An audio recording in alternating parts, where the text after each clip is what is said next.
Welcome to Out with Dan, the podcast that spotlights and examines the voices of LGBTQ+ authors, characters, and our allies. Together, we lift our voices and we tell our stories. I'm Dan White. Join me as I chat with this week's author.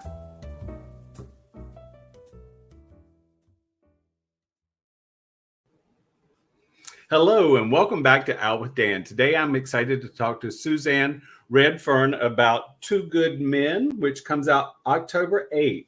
Welcome, Suzanne. Thank you. Thank you for having me. I enjoyed this book so very much. I loved the quote on your website that says, a good book isn't about good versus evil, it's about good versus good. So you have certainly set up a good versus good in some way that I don't think I would have ever thought to do this. So will you give the audience an overview of what this is about? Sure. First of all, I want to say that was not my quote. That was Leo Tolstoy. So I do not want to take credit. I think we'd have a lot of people going, what? But yeah, so the premise of this book actually did not start out as what it ended up being. So the idea was to take a man who is completely down on his luck, an average guy, and have some sort of extraordinary circumstance set him on an ulterior course, and actually to alter the course of other people as well. So that's kind of where it started. And then it ended up being a story about two men who are both down on their lucks, who both through this same set of circumstances end up altering their course, but they end up on opposite sides of the law. So one is pursuing the other, and it ends up being a cat and mouse. But as you said, not about like a bad guy chasing, a good guy chasing a bad guy. It ends up being two guys with very, very strong morals and very strong convictions who end up on opposing sides. And I'll give a little bit, it's not a spoiler, but I'll give also a little addition is, this book has a lot of molestation and sexual abuse, which is sort of starts the two of them on their journey on opposite paths. But I will say that as a reader, I was just blown away by the fact that you could take either person's side and make a great argument for it. I mean, it's, I think a lot of things I read in like, is it retribution or is it justice?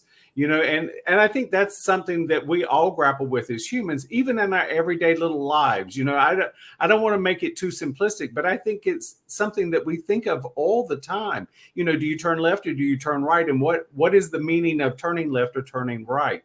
How difficult or exciting or thrilling was it for you to write this? Because you had to stand in both men's shoes. Yeah. Well, one of my favorite books early on from a very young age was A Time to Kill by John Grisham. So I will say that has always been in my mind, and that exact idea, and I actually didn't set out to write about molestation, but I needed to come up with something that was an impetus that was strong enough that would drive someone who's just an average, everyday you and me. Like you said, what would actually be that pivotal moment that would force us to do something so outside of what our normal everyday actions would be?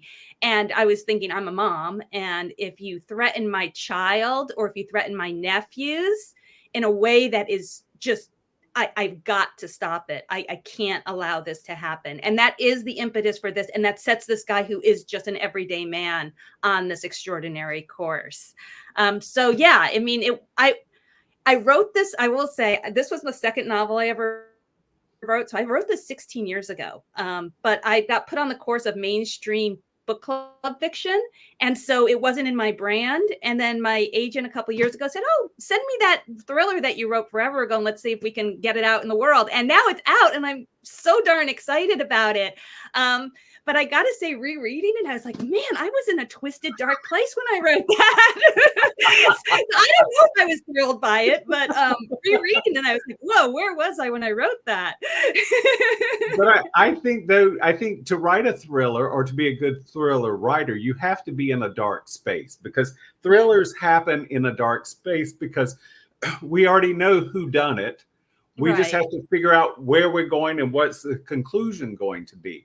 And from your author's notes at the end of the book, I did realize that its original title was Average Dick, which I just hooted when I read that because I thought I loved that. Oh, thank you. Well, I'm a huge fan of double entendres, and this ended up actually being a quadruple entendre because it's the average guy who is called an average dick, or average Tom, Dick, and Harry. It's the dick as in the jerk dick, and also the physical part of that anatomy. And then there's the FBI guy who's pursuing him, who is known as a dick. And so I was like, oh, this is hilarious. And I knew the book would never be called that, but it did give me entertainment as I was writing it.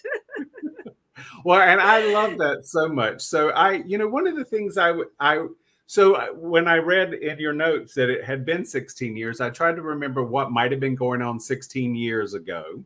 But Yeah. I find that this is so relevant. I mean, we have, and I'll name one person and I'll allude to a second one. We have Jeffrey Epstein was in the news for years. And then we currently have a rapper and a mogul who's in jail in New York. And what I thought about in reading your book is we usually think of predators as being just icky, nasty people, maybe somebody who's poor and lives in a broken down trailer. But as those two people are, they're extraordinarily rich and wealthy. And I think to myself, all along, there were other people in their orbit who knew what was going on. And none of those average dicks stepped up to the plate to say, there's something wrong with this. And that's sort of a sad commentary on where we are in life. I think it is. And that's why I think that these two men are such heroes. I mean, it's one thing to have your convictions. It's another thing to act out in, to actually try and change things with for those convictions, and especially Absolutely. the guy Dick Raines, who's like the nerdy chemist guy who's not the FBI agent. I mean, this is really just your schmucky, like normal, like nobody guy who's kind of become this vigilante superhero, which is extraordinary. And he was really I'm so glad this book made it out in the world because he is one of my most endearing and favorite characters. Well, and you did something, you created a little world for Dick that was so beautiful because the majority of us, if we've never sat in a cubicle, we know what one looks like. And so here's a guy who's a top-notch chemist who's still sitting in a cubicle, which sort of goes to show, his world and all. But I love the fact that he's extraordinarily brilliant. And I cannot emphasize that enough because, you gave us an average guy, but you gave us an average guy who's actually brilliant. And that was beautiful to read too, because, so often, I think so often smart people don't get the due they deserve. And so here's a guy who's making a difference. He just doesn't see it because he's lost in his own little bubble of a world. And that also, you really did beat the poor fella up a lot in this book. Well, that's for the transformation, I was totally there for it as well. He still leaves the book kind of a schmuck, but or not exactly like Clark Kent out there, but no, he's a beautiful soul. And again, just that conviction and that willingness to stand behind it. And even from a young child, he was like that. He just didn't see the gray and really saw right from wrong very clearly. So when there comes a point in your book where some of the action takes place in Independence, California, and John Lindstrom in Hollywood Hustle set part of his book in Independence. And at first I thought, what is up with Independence? But then I thought, if a convicted felon comes back to Los Angeles or Orange County, they're just going to blend in. In Independence, if a convicted felon comes back to the community, everyone knows it. And that, of course, ratchets up the oh my part of the book as well. Yeah, plus it's got a wonderful name. I mean, it goes along with the premise of the story. And I've driven through Independence so many times, and it is just this little dust bowl of a nothing town with 100 residents or something. So it does work for that. Yeah. It does indeed. And I think it also, that brings home a family flavor because it gives Dick and his sister another reason to be familial because they know everyone in town. So that of course is Yeah. always something that is interesting to me, where an author decides to set things. And of course you have Irvine and Orange County figures into the book as well. And there's a lot of fun in Right. Irvine. Yeah. Okay, so you've obviously been.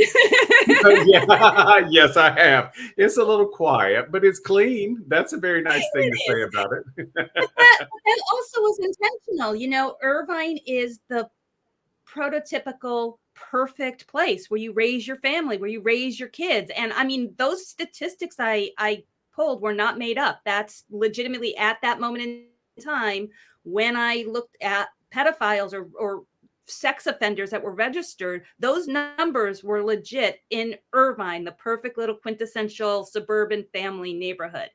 And that's what's so startling. Like, we don't even realize that exists around all of us, whether you're in this perfect little, cul-de-sac neighborhood or not. Right. And I do love Irvine. I mean, it is a beautiful place. And I think Yes, gorgeous. every time I'm there, I think, the people that live here must be very proud of where they live because it's clean. Yet you have this underlying element that most people don't know about. But that's everywhere in this country. I think it's important Oh, absolutely. it's important to realize that these type of issues exist everywhere. Yeah, I and I know think that was the point of choosing Irvine, because it could be a million cities in our country. It is the family neighborhood, and to see that those statistics exist in a place like that. And so also in with the smartness with Dick, he has some colleagues who are working on like things for obesity and different, Dick's working on hay fever medication. And there's a bit of conversation about, how much is a corporation responsible for and how much they're not.